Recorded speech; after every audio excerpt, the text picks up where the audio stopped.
J'en ai parlé d'entrée de jeu au début de l'heure, mais c'est le moment là, de parler de la langue française, de parler du fait français à Ottawa, parce que à partir de la mi-février, puis on vous redonnera les dates précises, mais il y aura une exposition à l'Institut canadien français d'Ottawa. Ça, c'est sur c'est York et Dalhousie.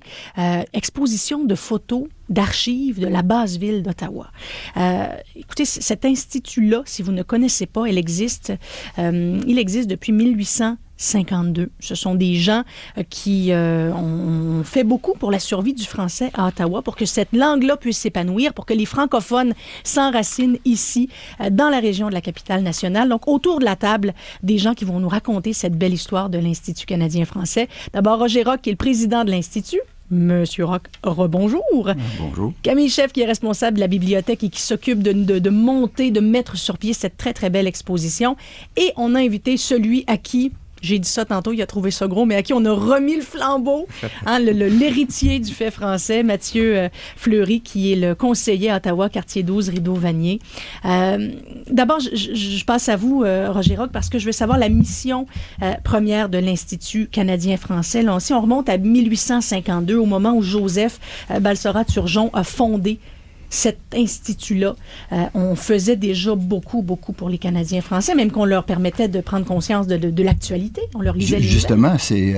disons, dans ce temps-là, disons, si on parle de 1852, Bytown était une ville, disons, de bois, si vous voulez, pour toute fin pratique.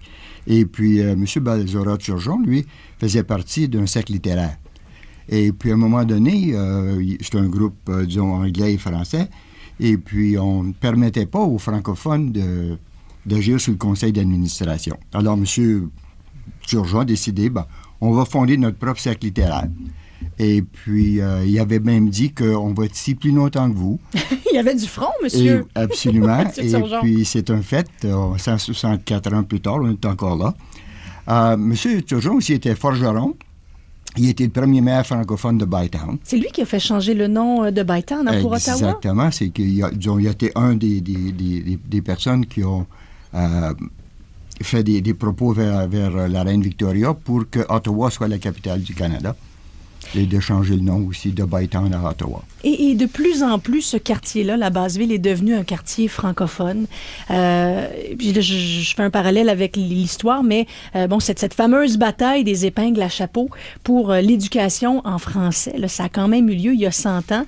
Il n'y a pas longtemps, 100 ans, et encore il y a 100 ans, on voulait que l'éducation en français, ce soit plus permis. Il y a eu un règlement qui a été mis sur pied pour que l'enseignement, à partir de la 2e année, se fasse en anglais seulement. Et c'est ces professeurs-là, c'est ces mamans-là qui, avec les épingles à chapeau, ont protégé leur école, leur enseignement. C'est pas d'hier que les francophones à Ottawa ont besoin pas de se choquer, mais de mettre leurs pieds à terre. C'est quelque chose qui date encore de... En fait, depuis toujours. Puis en fait, si on regarde, ça continue aussi. Là. C'est la question, disons, par exemple, la ville d'Ottawa, ville bilingue. Tant que moi, c'était un non-sens que la capitale du Canada, dans un pays qui constitutionnellement est bilingue, puis que la capitale ne l'est pas. Mais à l'Institut canadien-français, vous faisiez des choses, vous avez fait plier le gouvernement dans les années 1800, au début des années 1900. Est-ce qu'il reste encore des luttes politiques? Dans ce cas-ci, vous vous êtes engagé en ce qui concerne Ottawa, ville bilingue. Oui, en fait, on a envoyé une lettre, disons, à M. le maire, lui expliquant un peu les raisons pourquoi que la capitale devrait être bilingue. On a fait référence, par exemple, je peux vous dire, laissez-moi une seconde, là. Oui, mais en fait, c'était quelque chose d'important, puis vous vous êtes concertés, les membres, le conseil, pour envoyer une lettre puis dire, regarde, nous, on revendique. Justement. Parce que si on regarde, par exemple, il y a une association là, internationale des maires francophones. Puis malheureusement, nous autres, à Ottawa, non, on ne fait pas là. Puis on regarde des places, par exemple, au Vietnam. Ils se sont déclarés bilingues, puis Ottawa, non. c'est Bruxelles, Lafayette, aux États-Unis, ainsi de suite. Alors, il y a un tas de villes qui se sont déclarés bilingues, puis Ottawa, non, on ne fait pas ça, nous autres. Oh, Mathieu Fleury, tantôt, on parlait de l'héritage. Je parle de la bataille des épingles à chapeau. Les francophones se sont rassemblés, se sont mobilisés. On se rappelle de l'hôpital Montfort, il y a quelques années, où aussi il y a eu un énorme rassemblement. Les francophones se sont dit, non, vous n'allez pas fermer notre hôpital, où on reçoit de très bons soins dans notre langue. Vous, en ce qui concerne le statut bilingue d'Ottawa, vous vous êtes manifesté aussi. Oui, moi, je suis favorable. C'est un processus qui va être de longue haleine. Présentement, récemment, l'ensemble des groupes qui se rallient, la table ronde, si on veut, de la communauté francophone, a mis quelque chose sur table, a mis un projet sur table. Ça a pris beaucoup de temps pour eux à vraiment avoir un projet qui est rassembleur. Je sais que la communauté francophone, c'est facile la rallier, parce qu'on veut que la ville soit officiellement bilingue. Les efforts devront être auprès de la communauté anglophone et la communauté d'affaires. Mais qu'est-ce qu'ils ont à gagner? La communauté anglophone, est-ce qu'elle a quelque chose à gagner? Est-ce que la ville devienne bilingue? Parce que souvent, on est réfractaire au changement si on n'a rien à y gagner ou si on a quelque chose à y perdre. Officiellement, avec leur projet, je suis pas ici pour présenter leur projet, mais je vous dirais que c'est simple. On a une politique à la ville. On prend cette politique-là, puis on l'ancre, si on veut, dans le règlement provincial. Ce qui fait qu'on n'est pas assujetti aux pressions budgétaires ou aux décisions politiques locales, municipales. Puis vraiment, ça assure une pérennité des services que l'on a présentement à la ville. Alors, il y a cet élément-là. Il y a également l'aspect plus symbolique de devenir officiellement bilingue, qui en est un qui a été soulevé il y a quelques instants. Je pense qu'on le reconnaît tous en tant que capitale, en tant que lieu où vraiment il y a un rassemblement des cultures, de la langue, mais qu'est-ce qui bloque? Un reflet du pays. Qu'est-ce qui fonctionne pas là-bas? Au niveau, c'est plus procédural, conceptuel. Ce que je vous dirais, c'est que les élus qui sont peut-être moins impliqués, qui sont plus anglophones, qui représentent des quartiers très anglophones, ce qui arrive, c'est que pour eux, ça devient une question simplement de budgétaire. Ils ont un reflet de ce qui s'est produit au gouvernement fédéral, que tous les postes étaient ou qu'un grand nombre de postes étaient pour être officialisés, bilingues, ce qui n'est pas le cas de ce qui est présenté pour l'instant. Puis moi, je vois ça d'un bel œil parce qu'on ne veut pas rentrer dans une bataille divisive entre la communauté francophone et anglophone. Au contraire, on veut démontrer comment la langue peut rassembler la communauté, puis vraiment la capitale, ce qui est le cas. Moi, je pense que c'est fait de façon informelle. Ce qu'on souhaite, c'est de le formaliser. D'enchasser ça dans la Constitution pour... Exactement, pour le 150e. Alors, Gérard, pensez-vous que nos compatriotes anglophones auraient quelque chose à y gagner si la ville devenait bilingue, ou est-ce que le changement fait peur parce qu'ils risquent d'y perdre au change? Je croirais plutôt que c'est ça, qu'ils ont peur. En ne connaissant pas vraiment, disons, ce que ça peut donner. Ils ont peut-être peu d'intérêt aussi à le connaître. Mais à ce moment-là, s'ils sont ouverts, disons, si vous voulez, à la communauté francophone, ça donne beaucoup d'avantages, comme les théâtres, ainsi de suite. Là, disons qu'il y a une chose de la culture française, d'y partager. Mais je pense pas qu'ils sont prêts à le faire. Mais tu vois, par exemple, là, disons, sur certains groupes, il y a une ouverture d'esprit. Dans le sens qu'il n'y a pas un blocage, là, dans le sens que je veux rien savoir des francophones. Je pense pas qu'on est là. Les gens sont curieux, je dirais, moi, plutôt. Ils sont ouverts, donc. Oui. Il y a une certaine ouverture. Je ne dis pas qu'il n'y a pas de blocage, là. Mais il y a une certaine ouverture envers, disons, l'idée de la francophonie à Ottawa et puis Ottawa, capitale bilingue. Je pense qu'il y a une ouverture là-dessus. Moi, je crois qu'au niveau mondial, il y a un gros changement où chaque culture, chaque langue apprend l'anglais. Oui. À part les États-Unis qui ont une influence particulière sur le monde, je le reconnais, où la plupart des gens ne parlent seulement qu'une langue, partout à travers le monde, la majorité des gens parlent plus de 2 langues. On est unique ici au Canada en disant on veut que les gens parlent anglais-français. Moi, je pense que le débat nous a dépassés. Puis je pointerais dans nos écoles. Quand on va dans les écoles, un peu partout en ville, ce qu'on remarque, c'est beaucoup de francophones, francophiles, dont les parents ne parlent pas français. Puis ça, je pense que c'est identitaire d'un reflet d'une culture qui est active. On parlait tantôt de la nouvelle scène, on parlait de plusieurs choses, il y a plusieurs dynamiques, que ça soit pour l'emploi, que ça soit pour vivre la culture francophone. Il y a les parents qui sont non francophones réalisent l'importance et l'atout d'apprendre plusieurs langues et de vivre la culture canadienne. Bon, on a des parents anglophones qui choisissent d'envoyer leur enfant dans une école francophone pour leur offrir ce cadeau-là. C'est extraordinaire. C'est vraiment... Après l'immigration, ça va être l'envoi ou l'augmentation de la population étudiante francophone vient de la communauté anglophone. Alors, c'est un atout qu'il ne faut pas tourner. Puis moi, je pense que ça soulève un point qui a été mentionné il y a quelques instants, c'est qu'on ne veut pas rentrer dans des batailles du passé. On a atteint... au niveau de l'éducation, au niveau de la santé, énormément de progrès grâce aux batailles du passé.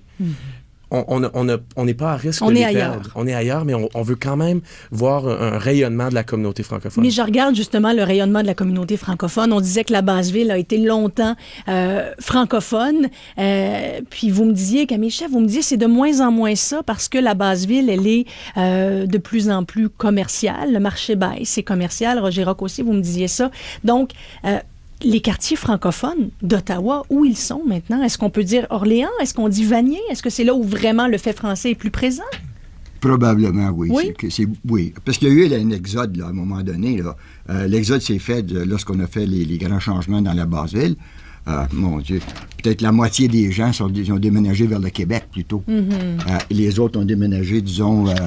vers Vanier, ensuite Orléans s'est développé. Alors, les francophones se sont allés vers ces directions-là. La francophonie est très, très vivante à Orléans. Moi, ils le tiennent, les francophones là-bas le tiennent à bout de bras, le fait français. Absolument. C'est que le cœur de la Basse-Ville, c'est devenu, disons, le marché Baille, alors qui est un lieu touristique.